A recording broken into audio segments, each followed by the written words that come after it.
Hi friends, now I'm going to demonstrate how to create a resource pool and how to assign permissions in vSphere web client.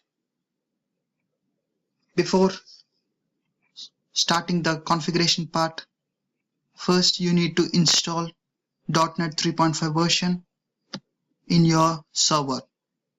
If you click on Manage, Add Roles and Features, click Next, click Next, Next, Next. Here you can see already I have installed .NET Framework 3.5 version. So I will cancel now.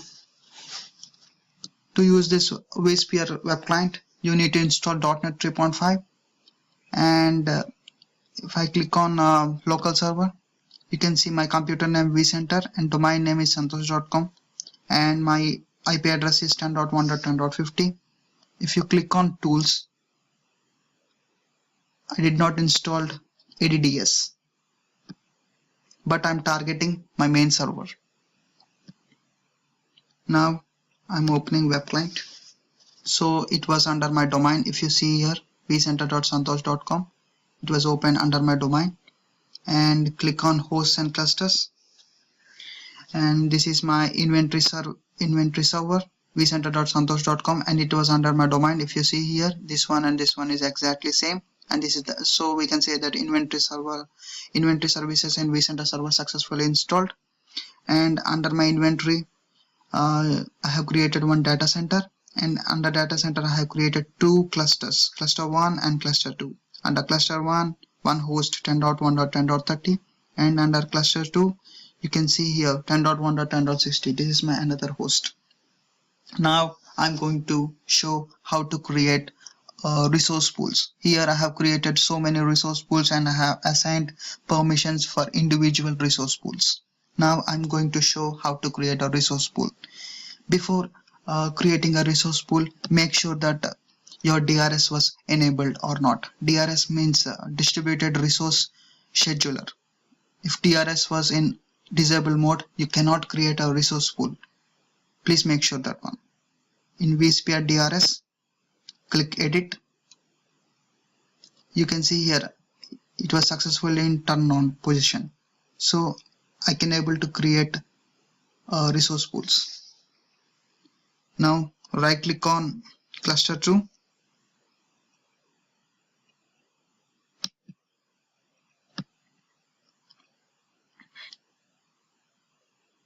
new resource pool.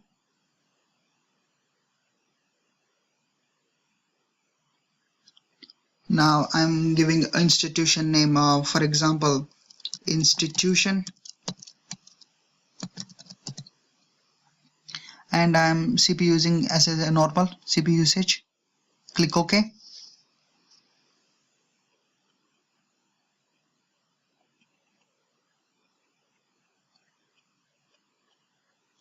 You can see here the institution which I have created just now was appeared under my host. Now right click on institution, create another resource pool under institution. So in institution you can see lots of subjects. So I'm selecting mathematics. For example, I'm showing you. It's still creating. Yes, it's successfully created.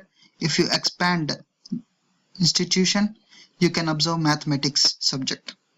So I'm creating another resource pool under mathematics subject. Right click once again on mathematics resource pool, click new resource pool, select student A.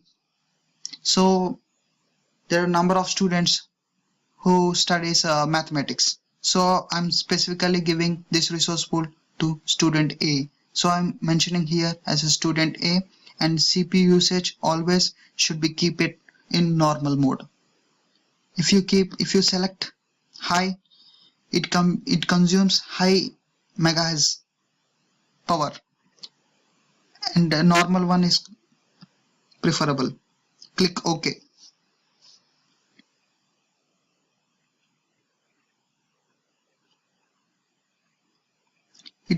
was successfully created now. So under my institution, subject mathematics was created. Under mathematics, student A was created successfully. So I'm clicking on institution. If and you can see here my performance, tasks, events, resource allocations, utilizations, everything. And you can click on summary and you can check. Still in these resource pools there are no virtual machines and there are no CPU usage, memory allocations and all. Child resource pool 1, yes, mathematics I have created. If you click on mathematics, go to summary, another one child resource pool is there. So I have created student A. So for this student A, I can assign permissions, some read only access, some read and write access, some customization access. Now this is how we are creating a resource pool, and we can assign permissions for individual resource pools. Now I'm going to show how to demonstrate and how to assign permissions. This is a vSphere web client. This is vSphere client workstation. And this is my inventory, ecenter.santosh.com. If you see here, I have opened with my administrator@vsphere.local. This is my administrator of vSphere. Now I'm trying to open with my domain, one of my user. If you see in my, this is my virtual main server virtual machine TC. This is my main server. If you click on tools, Active Directory users and computers, users, dummy is one user, and I have created a student dummy and the user. If you see in vCenter server, this is my vCenter server, this is my main server, and the vCenter server was under this domain.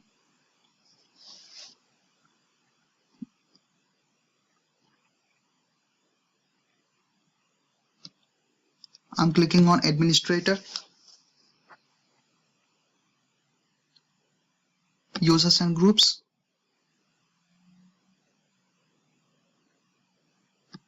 vSphere.local is an VMware administrator rights, and vCenter is my computer name, and santosh.com is my domain. If you click on my domain, then you can see dummy which I have created in main server, the user automatically replicates, and student dummy which I have created in main server automatically it replicates. This shows that it automatically configured my entire VMware with my domain.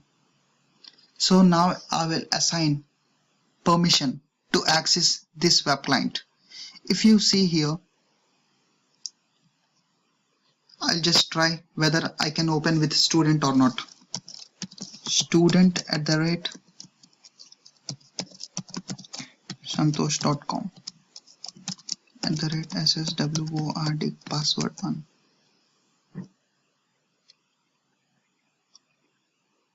Make sure that your main server is on before applying credentials.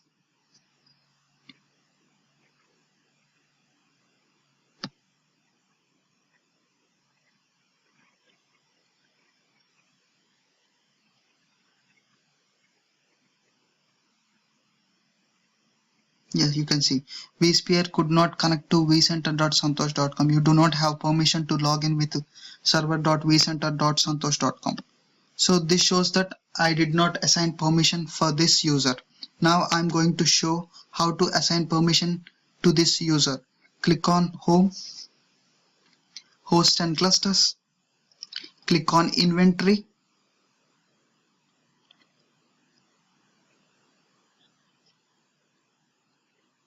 Click on Manage. Click on Permissions. You can see here I have given permission to administrator@santosh.com, which was the main administrator in my domain, and administrator obviously to this web client, and vSphere administrator. I have given for 3 users. Now I'm going to allocate one more user. Click add. I'm selecting my domain list santosh.com.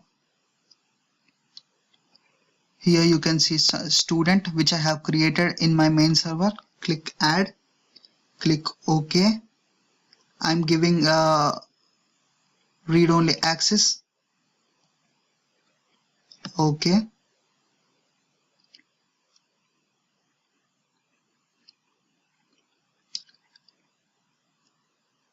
Let's check whether I can able to access or not. So I have successfully assigned a permission to open web client.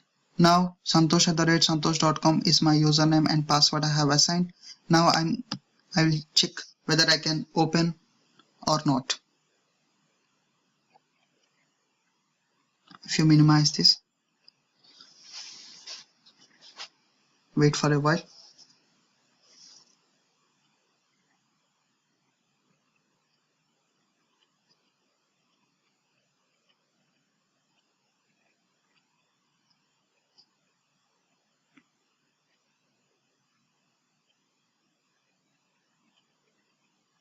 Done. Click ignore. Click home, hosts and clusters. You can see here. So I have created institution resource pool. Automatically it replicates, but I have given only read-only access. So this is how we can give permissions, and how we can create a resource pool. Thank you. Thank you.